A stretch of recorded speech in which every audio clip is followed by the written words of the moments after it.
But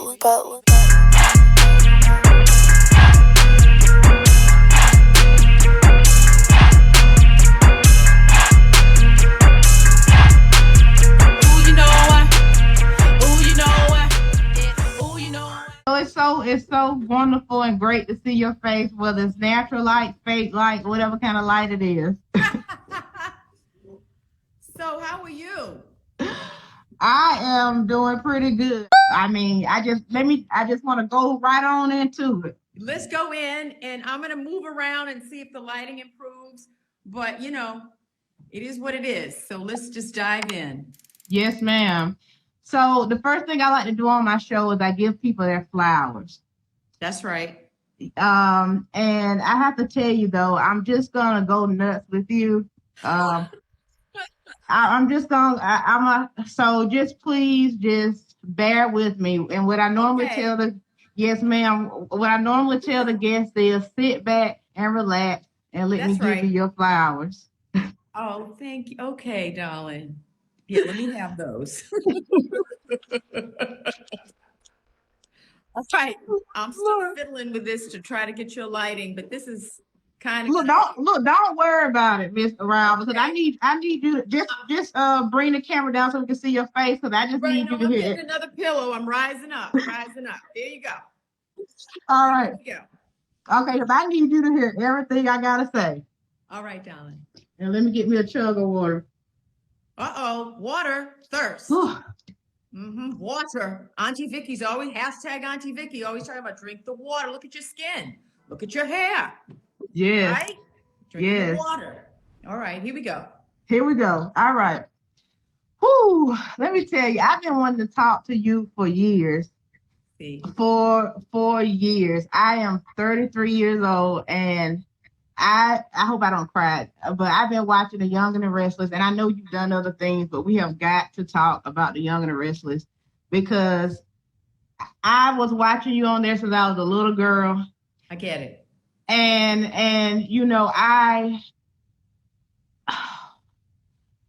I know people are like, sometimes they don't understand why people look up to actresses and whatnot, but Miss Rowell, when I tell you, you played your ass off.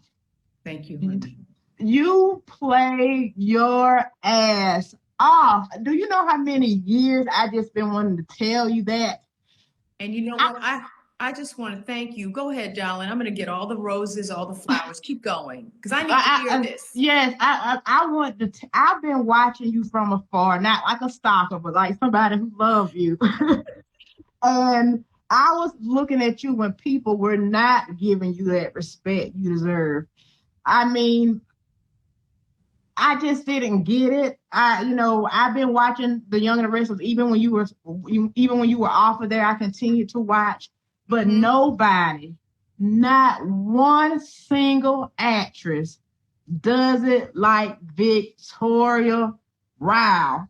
Thank you. I don't care what nobody say. And I watch those stories. I'm a CBS story person. I watch Bold and Beautiful. I watch The Young and the Restless. And I can tell you, I have seen white actresses do half of what you do.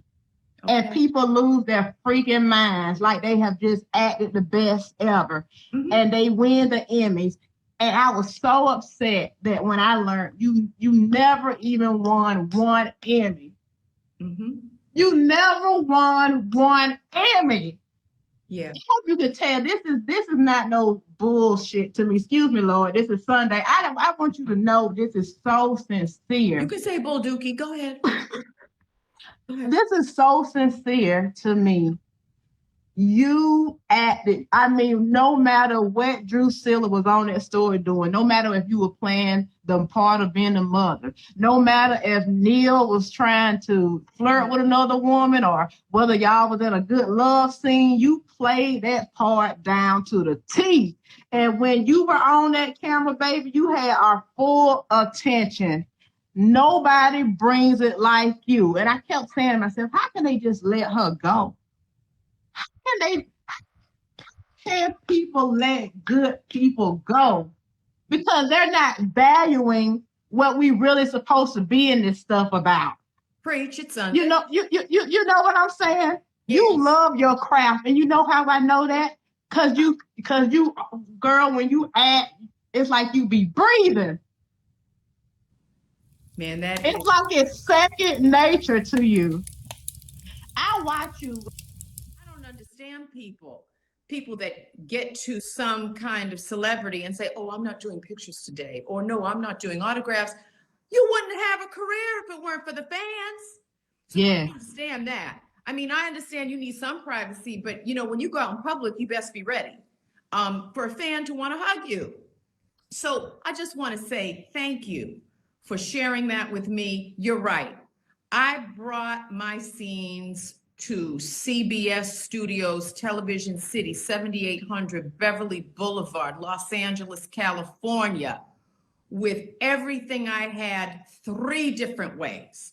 I came prepared. When I was told it wasn't in the budget, when I questioned, look, I'm supposed to be the fashionista on the show, come from Paris, and you're telling me you don't have it in the budget for this character? So I questioned all of that. How can you not have it in the budget for Black actors? Let's just start in front of the camera. We're going to move on to the back of the camera in a moment. But how are you going to tell me you don't have it in the budget to provide hair, a Black makeup artist for the Black cast that we're growing, that's pulling in an audience share, that's buying the Procter Gamble? Oh, yes. You have to understand the business. Black women buy more Pampers than any other ethnic group in the nation. So I understand, okay, my Black is beautiful as long as I just say my lines. But my Black isn't beautiful when I ask for a C-suite, when I ask to write, when I ask to direct for the show, and you tell me it's never been done. Lie. No, there's dozens of white actors that have been given the opportunity, just talking about daytime drama television, that went on to produce and direct. One of the head writers on Bold and the Beautiful, I remember when Michael was bringing the Bell Bentley to the car wash. And now he's one of the head writers. That's called opportunity. That's called, if you're not going to give Black people, Black, brown, and ethnic people economic inclusion, then how can we build generational wealth? So yes, I came to the set. I hired my own Black hairstylist in a union building because they refused to hire a Black hairstylist, Reuben McCain, who I still work with. And he did my hair for a year in my dressing room with his hot combs, with his oven. People are like, oh my God, your hair looks fabulous. I said, yes, because there's someone qualified to do my hair. I'm not just paying this brother to do my hair. I'm trying to show the producers, trying to show the network, trying to show Sony, who owns 51% of the show, that this is what Black people can do if you have the qualified professionals to do our cast. It wasn't just for me, it was for everybody. White people want to sit in the Black hairstylist chair, department head chair, great, knock yourself out. And that's what happened. Because we ended up having Nancy Morrison there, and the white actors were standing room only. They'd never seen their hair done so beautifully. Nancy Morrison, who now works on Queen Sugar. Okay? We had a number of Black, 2 in particular, Black hairstylists that I fought for. But why did I have to fight? Why did I have to go to the National Urban League and go to the president of the National Urban League? This is years of work to try to get a single Black writer on The Young and the Restless. One. Her name is Susan Dansby. We had to jump through hoops of fire, the National Urban League president, National Urban League legal counsel, to convince Sony there's going to be a problem. If you cannot find in your $50 million budget a year to hire a single Writers Guild of America Black writer, and Black women are over-indexed watching your show, pulling in millions of dollars hand over fist. Follow the money. So everyone had a coming to Jesus moment after years and months, It comes down to the months, comes down to the critic. But after years of campaigning, oh, and I took the knocks. Oh, you best believe there was pushback. There was complicit pushback that I endured while I was on the set. We'll get into that. But that's what I wanted to ask you about, Miss Victoria, because I've seen it on places that I worked where it was some people trying to get more Black makeup artists and Black hairstylists, and it was like a lot of the Black talent didn't really want to help. They knew that that's what needed to happen. Yes, but before we cross that bridge, Kara, let me just say, we're still having the conversation. You see Gabrielle Union having the conversation, Regina King having the conversation, Viola Davis having the conversation. Are you kidding me? Television has been in existence since the 1940s. Soap operas started on radio in like 1934, and we're still having the conversation. And African American spending in the United States of America is over 1.3 trillion. And we're still having an argument, a fight, a push. This Black Lives Matter, because it's not just about actors wanting someone to do their hair properly. Blow dry is not blowing the hair straight. Okay, I need heat. And I said to my producers, we need someone who understands pressing. We want variety of instruments. They said, what's an oven? I said, well, let me bring it in and let me do a demonstration for you up in the office. Oh, no. Oh, no, that won't be necessary. Scared. What's that? Foreign. And that's part of the problem, the cultural differences, the ignorance, the lack of wanting to know is what we're up against in this. But let me talk about the economic piece. Go ahead. Look up the unions, Local 706. Look at all of the job opportunities that have been lost. We're just talking about daytime. We can talk about primetime film because I've done it all. I've done stage. But just in daytime television, the reason why we need to drill down on daytime, it's one of the oldest forms of entertainment on broadcast television. Shows going on for almost 60 years. When you look at this, Young and the Restless, 47 years, Bold and the Beautiful, 38 or whatever. So 80 years at CBS licensing. And you're telling me you have never hired a single Black executive producer, not a single Black producer, not a single department head in many of the categories, whether it's wardrobe, whether it's casting, whether it's hair and makeup, and I could go on ad infinitum. The point is, I need to make it clear that these are careers lost to Black people, okay? Writing jobs where people are making $26,000 a script. Now do that times 47 years and tell me you don't have Picassos on your wall. Of course the Bell family has Picassos on the wall. They have no more room space for the original Picassos on the wall. I know because I've been in the houses. There's no more room to build another waterfall in the backyard. Yet you, who voted for Obama, Bradley Bell, Colleen Bell, owners of Bold and the Beautiful, the Bell family, Bell Dramatic, you can't seem to hire a single Black executive producer when you know that you're riding your sister show, which you also profit share, from the Young and the Restless. So it rides like this. Young and the Restless, all those older Black women in particular, but young Black men and women who are buying the products. Then you ride that audience right into Bold and the Beautiful. And then you distribute it around the world to over 100 countries and in Spanish. And Black people don't see a red cent, that audience that keeps you up on your stilts. But you can't hire Black department heads. Bell Dramatic Serial, CBS, Viacom CBS, you have a say in this. And I hope George Cheeks and Bill Bakish and Sherry Redstone hear this loud and clear. We've got to change this. And it starts in the corner corporate offices, the C-suites. It's got to change. And if it doesn't change during Black Lives Matter marching, by the way, Black Lives Matter shouldn't be a march for the moment. It's got to lead to the ballot box. It's got to lead to systemic change, because this is nothing but racism. We are ready, we are capable, and we're ready to lead. And maybe we need, not maybe, we do need a Black soap opera, a Black and brown soap opera, original soap opera set right between The Young and the Restless and The Bold and the Beautiful, because we built those shows. So give us a half hour. I'm saying give my production company, Days Ferry Productions, FCC, Federal Communications Commission, give Black people a half hour when the percentages are so small in terms of FCC ownership in television stations and radio.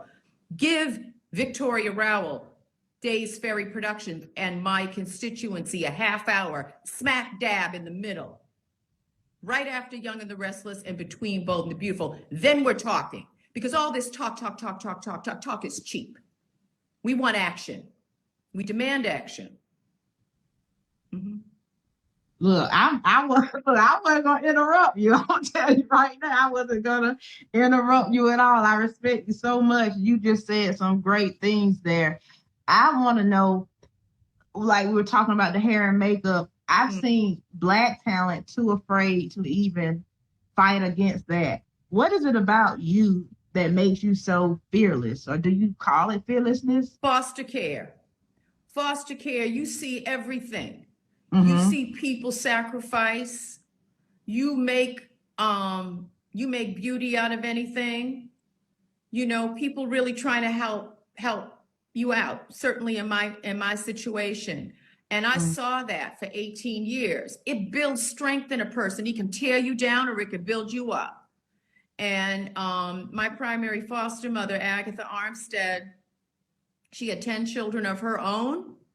And then she turned around and took me in and my two half sisters. And that was something, okay? And she was elderly, an elderly Black woman whose family was from North Carolina.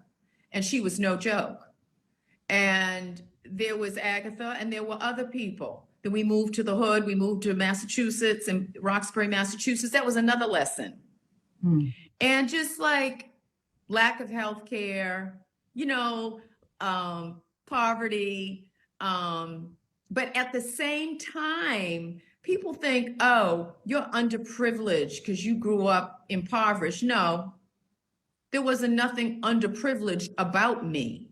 And I say that because the wealth that came out of these women who raised me, men and women, but primarily women, strong Black and brown women and Jewish women who raised me. And when you see what they go through, their own personal pain and sacrifice, you got to rise up. You got to pass it forward and show that that work matters, that that counts for something, and pass it forward. So it was of no consequence. It was a privilege for me to walk through the front door of CBS. I was proud to walk through the front door of Viacom CBS. Knowing that so many entertainers had to walk through the back door for forever, and still in a way walk through the back door. Because until we have parity all the way around in the executive offices, until we have parity with department heads in all the departments, not just one, and don't hire just one. That's just as racist to hang diversity on one Black person, one brown person, one Asian person, one Native person. That is ridiculous. And that goes for the boards as well, the board of directors. It's hideous. Oh, I have a Black friend. And so because you're married to a Black or a brown or an Asian person, by osmosis does not make you less racist. Let me just say that out loud. All right? So Let me just say that out loud. You really have to purge that racism because it's really deep. So let me just say, we're still walking through the back door. You may be on the red carpet, but you're still walking through the back door if you're not pushing for parity. And especially to my brothers and sisters that have collected the trophies, that are making millions of dollars. Why the silence? Some, not all, but some. Don't you have enough money?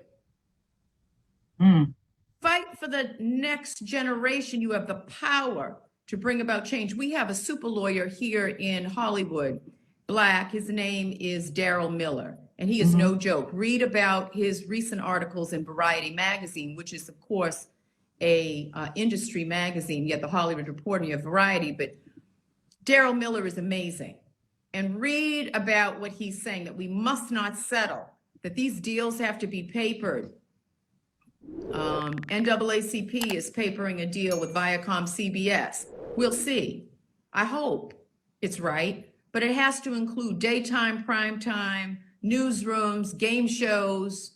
I mean, come on. And Black people watch 50 hours of television a week, and that's before COVID?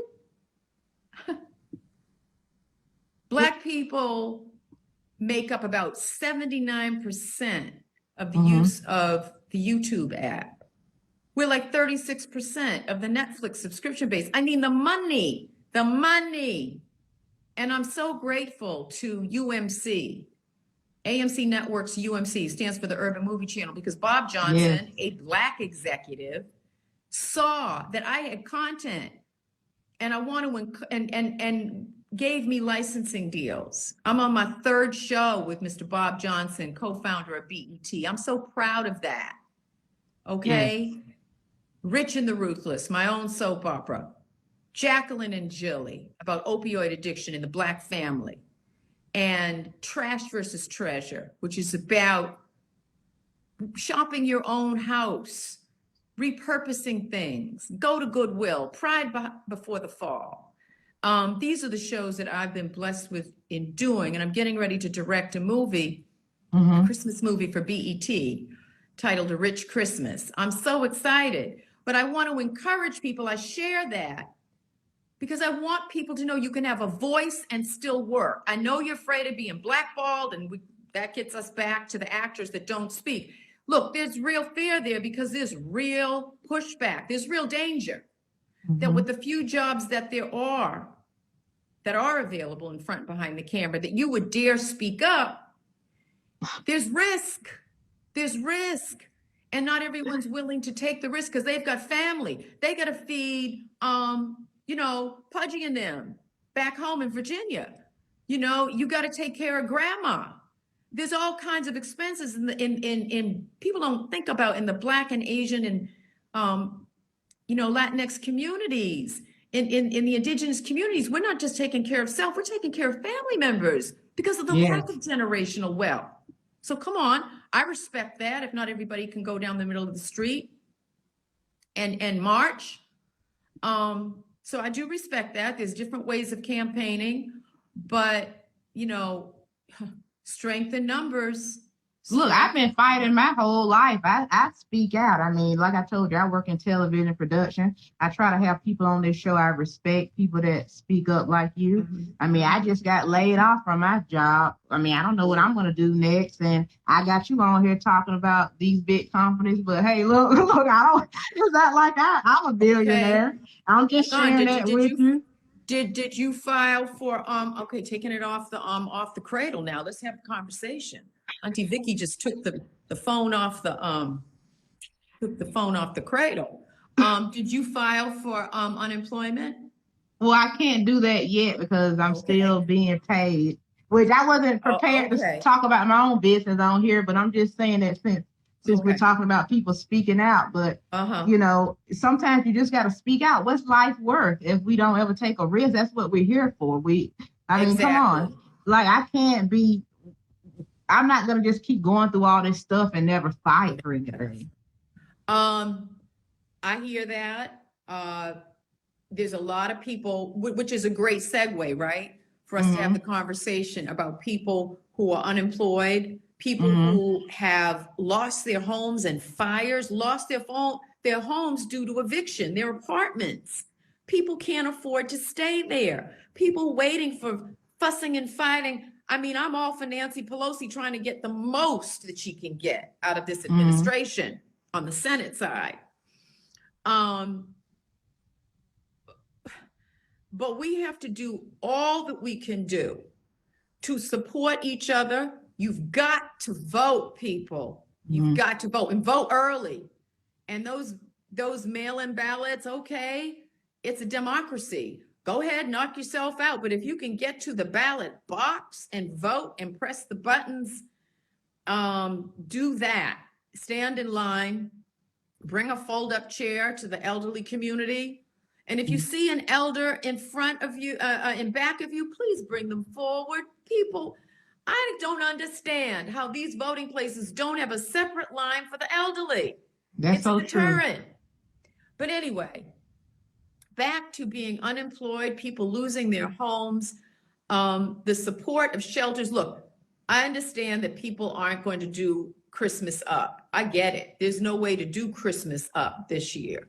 But you might want to give to the Salvation Army. You might want to give to the local shelters, because never has there been a time outside of war in this nation where people are in the shelters. People have never found themselves living in their car before, or a trailer, like a Winnebago. I mean, people have lost everything over COVID. So I want to encourage people to remember the shelters, to remember the children's group homes in the nation. There's a lot that you can do. And $5, $10, $2, 50 cents, it adds up to help folks out. It's a question I have to ask you. Yes. Everybody now is understanding everything you fought for. A lot of people understand why now. Yeah. But if this moment never came for you, would you have been okay? I would have, because my primary foster mother, Agatha Armstead, planted a faith in me that is unshakable. So you have to understand, while I was pushing for diversity, not only in daytime, but in prime time. Daytime gets the most noise around my diversity, because the daytime audience is extraordinary. People underestimate the loyalty of a daytime audience. The daytime audience has followed me everywhere I've gone. And thus, they supported me when I went on my book tour with the women who raised me.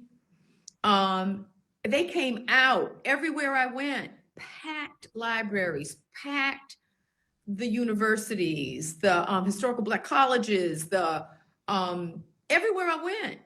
I mean, it was packed. The Barnes and Nobles, all the bookstores, everywhere I went. And Sigma Gamma Rho, the Deltas, in particular, came out and supported me. Links, 100 Black women, 100 Black men. I mean, people came out and supported me because they agreed with what you said at the top of the show. And I thank you again. They said I represented the community, young and old. And I knew I was representing. I knew the gravity of the character of Drucilla. It was more than a role for me. I knew who Drucilla was. I was fighting for all the Drucillas out there, all the male and females that I saw growing up in the hood. I saw struggle. Some of them didn't make it. They couldn't get out, right? And I knew that there were people depending on Drucilla. People were depending on me to bring the heat, bring the truth. And I remember a producer coming out and saying, I don't want you to talk like that anymore. I said, excuse me? He said, I don't want you to talk like that anymore. I said, let me just have a conversation. I said, Drucilla is now an executive on the show. So she's going to be bilingual, because Black people are bilingual. Did you know? So that when I'm in the executive space, I'm going to roll my R's with Phyllis and with Nikki and with, everybody else, all the other characters, Victor. Okay, I'm going to do that. But when Drew goes into her house, in the Drucilla Barbara Winters house, and has to address Devon and Lily and Neil, it's a whole other thing. So no, I won't be, no. And he looked like he was completely confused by that. But the audience, and I'm saying that that audience share that keeps Young and the Restless at number one thanked me for bringing the real. I'm gonna tell you some more stories. I had a producer, you know, they had that storyline where Drucilla's hair falls out, right? But interestingly enough, that was after I campaigned for a Black hairstylist. You see how they play it? So then they decided, well, we're just, okay, she got the Black hairstylist on the show for the Black cast. Yes. Okay, for everybody. But I was emphasizing that the Black cast, you started with me. And Drucilla became so popular, we now have 12 Black people on the show. That's incredible. We need somebody to do our hair. So after we got that, they put us in a separate but equal room in CBS. They wouldn't allow us to get our hair. Someone had the bright idea to put us in a separate room to get our hair done. I had a campaign on that to get us up with our colleagues in the same hair and makeup room. Oh, it goes on. But then someone had the brilliant idea that as a type of passive aggressive punishment, we're just going to have her hair fall out on the show. So I said, okay. And I said to my hairstylist, Nancy Morrison, we both know that a Black woman would not walk around with her hair with patches if she developed baldness. So I began wearing turbans on the show. You'll remember, fabulous turbans. And I had a producer say to me, next time, let me know how high that thing is going to be. That thing, right? The turban, the crown upon the queen's head, the African culture. Let me know how high that thing is going to be. Wow. Miss Vicky, you were too smart for them. They used to people that just do come in, do the job, nothing more, nothing less. You were telling them too much. You know, they didn't know what to do with that. They did not know because, unfortunately, you know, a plantocracy. Okay. A plantocracy teaches repression. And it's no different in corporate America. It's no different in corporations across the globe. I can't be bought, you see. That was the problem. Yes, you can't be manipulated. I can't be bought. There's no price. Yes. There's no price. Oh, I'm the same way. For racism. And so, or racist behavior. So when Melody Thomas Scott, who plays Nikki, ran out on set in an Afro wig to mock my hair. Oh no. In front of, hear it. It's hard because I love the show. I want your people to hear it. And when she ran out on set, I was wearing an Afro style. And she ran out on set with an Afro wig while I was working and stood in front of me and gyrated and as if to perform some kind of poorly executed tribal dance. Not a single person said anything. There were no repercussions. There were no repercussions when Michelle Stafford spat on me in a dramatic scene and then began hysterically laughing in a dramatic scene. So when Sony tried to defend her for her action, that it was part of the scene, I said, this was not a part of the scene. And even if it were, I never would have agreed to being spat on. Number two, if it were a dramatic scene, then why can't you use her footage? Because she's hysterically laughing because it was complicit and planned. So I would have had to hysterically whoop her ass. I'm glad you was more professional than I would have been. We'll get to that in a moment. Let me just say there's a different way of getting to that end. And so you have to think very fast because the goal would be for me to go on the attack so that then they can call the police, so that then they can cause a problem, that I was the problem. And so, no, I'm too. Well, let me say this for everybody real quick. but she's the one that they always ask to come back though. But Miss Rowell hasn't been. They haven't allowed her to come back, and all she does is do nice things and say nice things. But Michelle has. They just asked her to come back to Y&R, even though Gina Torienti or whatever her name is was doing a fantastic job.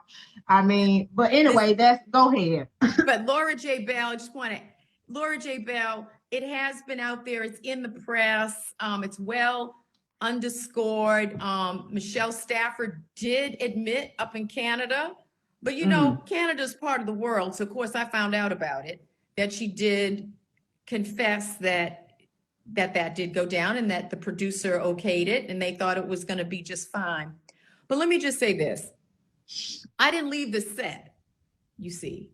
When she did that, I didn't leave the set, because that's the other thing they want you to do is run off the set. I stood my ground and I asked if anyone had anything I could dry myself off with, because I had like 2 or 3 more scenes to do with this woman and I was going to finish my day's work.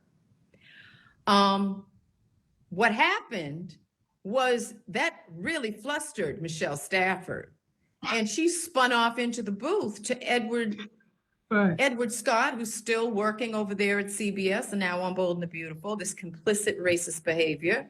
And then he begged her, running behind her out of the booth, to please finish the scenes. She went on to cuss at me and call me out my name and run back into her room. And that's when I went to Sony and to my manager and said, we are going to elicit an apology from Miss Stafford. And we did get that the next day in person. However, you can see there are no real financial repercussions by this kind of racist behavior, both on behalf, if you will, of Melody Thomas Scott, married to the producer, Edward Scott, and also Michelle Stafford. And what all of this boils down to is that I was fighting for effective change. And this was complicit with producers. We've got to get rid of Victoria Rowell because we've got 12 Black people on this show. Now they want to diversify behind the camera. We can't have it. We must get rid of Victoria Rowell. And they worked very hard at tamping down diversity. And it's evident in all of the records. It's on America's front porch to see.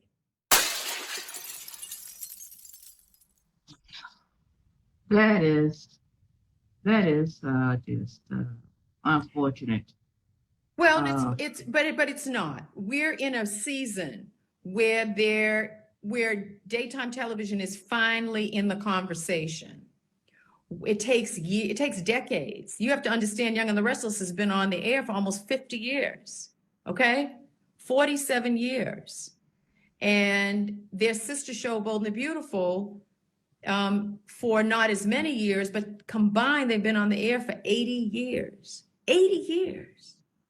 So you have to consider me as one person fighting against not only 80 years of fraternal hiring practices, making millions and millions of dollars, but the industry at top. You have to consider, I've done the math on all the soap operas that have ever been on broadcast, going all the way back. And you want to know how many years of broadcast that equates to? You ready? Yes, ma'am. 600 years. If you take all the soap operas combined, it's over 600 years of broadcast airtime, ABC, NBC, CBS, and not a single Black executive producer to be there to protect people of color, to have a voice at the table, to say, you know, Miss Rowell makes sense. Why don't we have a Black hairstylist or 2 or 3? Where are the Black cameramen and women? Where are the Black executives? Where are the Asian executives? Where are they? This is America. Why does this show, The Young and the Restless and Bold and Beautiful, look like a 1950s Alabama country club? No Blacks allowed. So until we have Black people, executives behind the camera, a George Cheeks, until we have more than one, we're not going to see the effective change that needs to happen.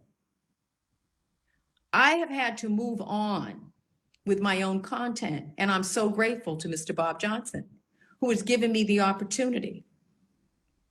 Yes, to you gonna show see app is that. great. I have it, and Carolyn, I watched Monogamy by Mr. Ross. It's a great app. So your show is on there that you direct, and I wanted to ask you about directing also. And I want to know has acting, do you bring in some of the insight you learned from acting to your directing at all to kind of be a better director? Absolutely. I just had the pleasure of finishing The Rich and the Ruthless 4. So, Yes. you know, I get to direct Richard Brooks, you know. He's like amazing. You know him from Law and Order, you know him from Being Mary Jane. I get to direct Richard Brooks. I get to direct Michael Collier. I get to direct Charmin Lee. I get to direct Christopher Wilson. I mean, Robert Richard. It's just goes on, and guest stars. So it's thrilling to me to be able to hire not only primetime stars and film stars, but I hire daytime stars as well. Of course, my acting, I'm compassionate towards my actors, right? And so actors love working with directors that were or are actors. I still act. I just did 2 episodes for BET Her, The Waiting Room, about breast cancer. I played Dr. Williams, and then I directed a wonderful movie for them. Kim Coles and I both directed, I'm sorry, not Kim Coles, Kim Fields and I, we directed movies on mental health in the Black community for Black women. My movie was called Everything is Fine, and Kim Fields' movie was titled Baby Blue. All Black female directors turned directors. So Shirley Ralph and Vanessa Bell Calloway directed the other 2 movies that just aired for National Breast Cancer Awareness Month, which we're still in. And I'd be remiss if I didn't say, as it pertains to this whole conversation, that a Black female executive at BET was who greenlit the shows. You see what I'm saying? Yes. Larissa Bates, VP, BET. She greenlit it because she understood the need for breast cancer awareness and mental health awareness in the Black community. Then we had Megamind Media. Megamind Media is an extraordinary female-owned production company led by Tressa Smallwood. So you see very clearly, if you have Black executives in charge, you're going to get the content, the unique content that our community needs to hear, and you're going to hire in a diverse fashion, the way I do with my production company, from the catering company right on down. Okay, it's just the way it is. How does it feel now that you get an opportunity to have your hands in so much of the process of what you're doing? I heard you wrote on my page that you were going to edit part of the show after this conversation. So, like, how does that feel? You get to direct, you get to write. Like, is that great or what? It's so great, but I've been faithful. You see what I'm saying? I was faithful when I was in the desert. And just because you're in the desert doesn't mean you're lost. You know, people say, where's Victoria Rowell? Where's Victoria Rowell? You know, it's a lesson. You're getting the lessons, and you have to be faithful, and it's not going to happen overnight. And this COVID pause, look at it. I know it's a very, very tragic and difficult time in many, many, many cases, but it's also an opportunity to be in the desert, to center, to take a pause, to check our humanity with each other. You know, I have no grievance with the woman who spat on me at CBS. I have no grievance with the woman who came out and mocked the texture of my hair, wearing an Afro wig running onto set. She couldn't get out there fast enough, practically tripping over herself to make a joke about my natural hair. I have no grievance with that. I've forgiven them a long time ago, but I will not forget. I want people to remember that we have to recall the history so that we see substantive change in the future for others. Forgiveness is a powerful tool. You can't move forward if you don't forgive. You got to forgive, you don't forget, and you got to move forward. And you'll get your blessings. What's for you is going to be for you. And God will take care of the rest. I needed to hear this. I needed to hear this. I got to tell you, though, you're so wise, and I'm glad you were in that place or are in that place. But I guess the reason why it bothers me, and my family will tell you, when you told me you would do this interview, I called my brother, my mom, my sister, and I go, you won't believe who I'm going to talk to. And, I just love you. I hope if you didn't learn anything today, I want you to know that you are loved. Like, it's people out here that just thank you. That just love you. It just hurt me so bad because I heard you say this before. We know that it's Nikki and Victor. I love Victor. I love his character. Yeah, I thought so. I will say this. He is the star of the show, hands down. Yes, right? Yes. Please don't crush your No. Let me just say this. Okay. When you're the star of the show, you set the tone, in my opinion. Because let me just show you who I'm standing next to. You see that? That's Eddie Murphy and me. Okay. That's Eddie Murphy and I, a distinguished gentleman. Okay. That's me and Eddie and Rock. Okay. When I've worked with Jim Carrey, when I've worked with Eddie Murphy, Will Smith, Dick Van Dyke, Forrest Whitaker, Beau Bridges, all these men, when I've worked with Alfre Woodard, Loretta Devine, Lynn Whitfield, when I've worked Felicia Rashad, you see what I'm saying? When I've worked with these stars, they set the tone on the set. They set the tone in a very regal way that there's going to be no foolishness. And that is also the responsibility of a star. And I appreciate Eric. I think he's a wonderful actor, and we've got on well. And we should have had more storyline on that tip. But the purpose of me bringing him up right now is I expect more from Eric in the future. Okay. He is a strong man. I need Eric to say, where are the Black people behind the camera? Eric loves to talk about his friend, Clarence, from Mod Squad. Okay, cool. And I know Eric is a cool man, and I know he is about fairness and parity, but I need to see it happen in your own backyard, brother. I really need to see you push. Like, where were you when I was fighting for African Americans on the covers of Soap Opera Digest, and trying to get Black people on the front row of the cast photograph? Those things matter for posterity. It matters historically that Black people were not on the front lines of the cast photograph. Yes.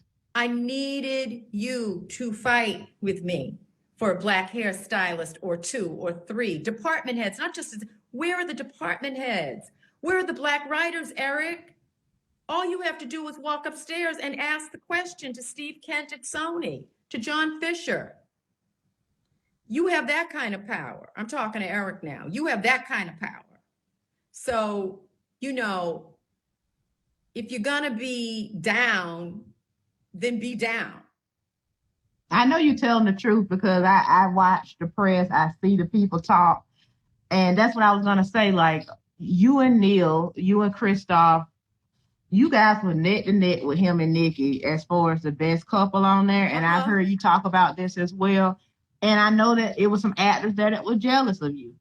Yeah. I'm not gonna call no names, but just from a long time viewer, the reasons they were acting that way and doing all that hateful stuff towards you because they were just plain out jealous. Mm-hmm. And it's crazy because they're the ones getting all the accolades, even though you deserve them. So it's amazing how people are so intimidated by people when you just was coming in, doing your job, trying to fight for other people. And well, that's the bigger conversation, right? If we go to George Floyd,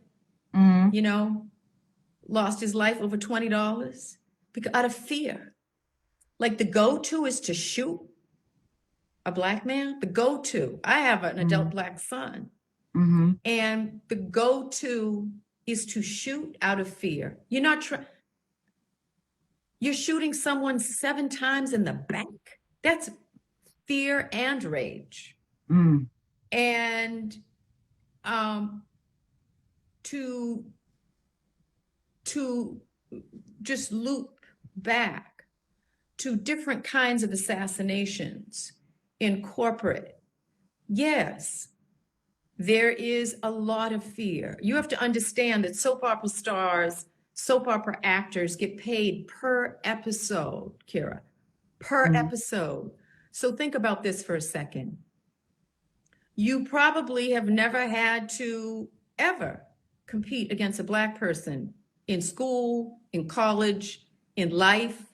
And then suddenly you're at work, you've been there, and here comes a young Black woman, confident, knows her stuff, already coming through the door with primetime and feature film and stage experience.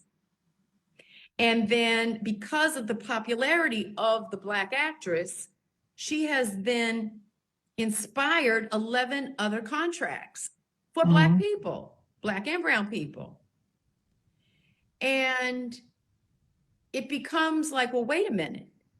She's not only taking away our camera time that we're just become so accustomed to, never sharing it with a Black actress who's not playing a maid or a brown person, Aunt Mamie, Veronica and Marguerite, who played those roles beautifully, but all the same. We're not used to having our scenes with a Black woman like this. And we're used to saying, Mamie, get me the sticky buns and the orange juice. Right. And so I understood that dynamic, again, foster care. And so when I saw Miguel, when I saw the Miguel character, right, on the show as the butler, I'm like, wow.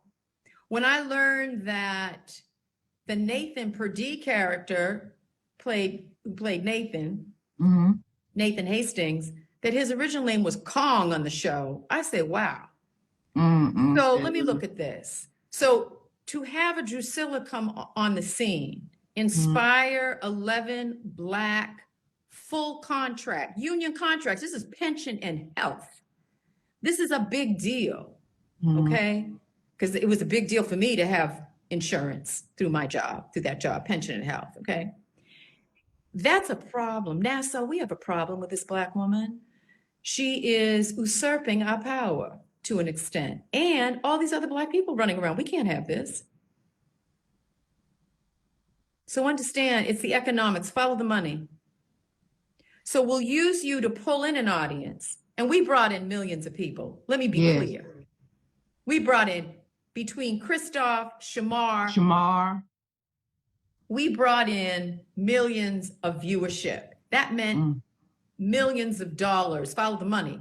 That's the pipeline to Procter & Gamble and all the other blue chip advertisers. So it's okay to use us to pull in an audience, but you don't want to pay us one more time when we're asking for the equivalent of our colleagues behind the camera. It's all changing now. It's going to change, and we're not going to rest until we see change in daytime, prime time. Oh, Miss Victoria, we got 25 seconds left. Okay, oh my go, God. Darling. Let me just say this, at Victoria Rowell on Twitter and on Instagram, And that's me answering back. Hashtag Auntie Vicky. Go ahead, darling. Oh, I love you. Please know that. Thank you so much for everything you have done for all of us. You weren't alone.